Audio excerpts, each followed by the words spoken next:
Hello, everyone. My name is Chance Long, and today, for my persuasive speech, I'm going to be doing why you shouldn't keep exotic animals as pets. So, to keep exotic animals, in your house, that's not where they're designed to live. They're designed to live, in a regular jungle or in their regular climate, right?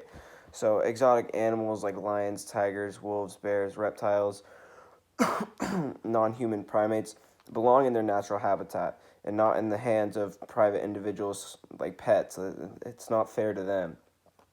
By their very nature, these animals are wild and potentially dangerous, and as such, do not adjust well to being in a captive environment, especially around places like here where it's not the climate that they usually live in. But there's so many reasons to keep exotic animals in the wild and not at your house. Every year a variety of sources provides millions of animals. The exotic pet trade is a huge thing that not many people know about, where they trade exotic pets back and forth, and animals are captured from their natural habitat and transported to various countries and sold as pets. Others are surplus animals from zoos or their offsprings, and backyard breeders also. That's a huge thing here in America, where they just backyard breed either wolves, tigers, lions, you name it. And it's absurdly easy to get an exotic pet. More than 1,000 internet sites offer to sell them. Literally, I was just doing research and I found a really, really easy way to just buy exotic pets from, nowhere. And the zoos offer large cats, monkeys, and other exotic animals for sale, which is even weirder because you'd think they belong at a zoo, but they want to sell them to regular people now, and that's just not how we're supposed to do things. But another huge main point is the public safety risk of just owning an exotic animal. They're inherently dangerous to the individuals who possess them, to their neighbors, and to the community at large across the country. Many incidents have been reported where exotic animals held in private hands attacked humans and other animals and escaped from their enclosure and freely roamed the community. Children and adults have been mauled by tigers, bitten by monkeys, killed by snakes, and various other animals. But by their nature, exotic animals are dangerous, although most exotic animals are territorial and require group interactions. But the worst ones are the non domesticated females, such as lions, tigers, leopards, and cougars, are commonly held as pets. These exotic animals are very cute. Don't get me wrong; they're super super cute when they first are brought to your house, but they're super cuddly too. And when they're not so young and they become 90 pounds heavier than they were when you first originally got them. It has the potential to kill you or seriously injure people. Not just yourself. It has the potential to seriously kill or injure anyone, including yourself. So, as they grow, you have to be very, very, very careful with how you train them and how they grow up. Even in a seemingly friendly and loving animal can attack an unsuspected victim.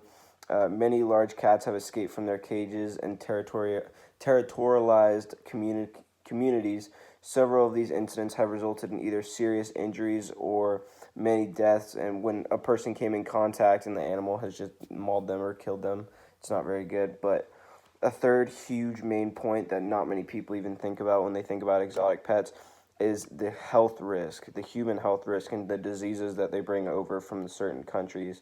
So a huge one would be herpes B virus, rabies, all those different kinds of diseases. 80 to 90% of all monkeys have herpes V virus. So, if you potentially want to own a monkey, make sure you get your monkey freaking vaccinated, I guess. See, like, it just doesn't make sense to own an exotic pet. At any given time, about 2% of any monkey will be shedding the virus. So, if you ever own one, 2%, almost once a day, it's going to be shedding the virus somewhere in your house, basically. A person who is bitten, scratched, sneezed on, or spit while by a monkey, they're going to get it. It's going to be contaminated onto them. And then all of a sudden you have, an animal disease. Not many people like that. But not just animals. Reptiles like snakes, lizards, all those other type of animals that people also love to own. They have huge diseases too, like silinom- salmonellitis, salmonella, something, salmonella. I forgot how to pronounce it, but about 90% of every reptiles carry that and shed it into their feces, like iguanas, snakes, lizards, turtles, all of them. And they're common carriers of the bacteria, and reptiles that carry it do not show any symptoms, so there's no way to tell if they have it or not. And that's what makes it so dangerous, is you have no clue they have it, and then all of a sudden, you're super sick from something that your exotic animal brought into your house. And doesn't everybody want that? But, you know, in conclusion, you can do several things to help stop private possession of exotic animals. For the animal's sake and for your health and safety, please do not buy exotic animals as pets. If you observe an exotic animal being abused, living in deplorable conditions, etc., report it to the appropriate animal control agency. Educate others. Write a letter to the editor. Share the facts. Just help anyone around here that's owning an exotic animal, because that's not helping you. It's not helping us. It's not helping the communicate. It's not helping the community, and it's not helping the world as a whole when you take a natural animal out of its habitat. And I mean, you've seen all the things on social media of people having them, and that it's so cool, but I mean, people don't realize the actual risk that comes with it. So, thank you for listening.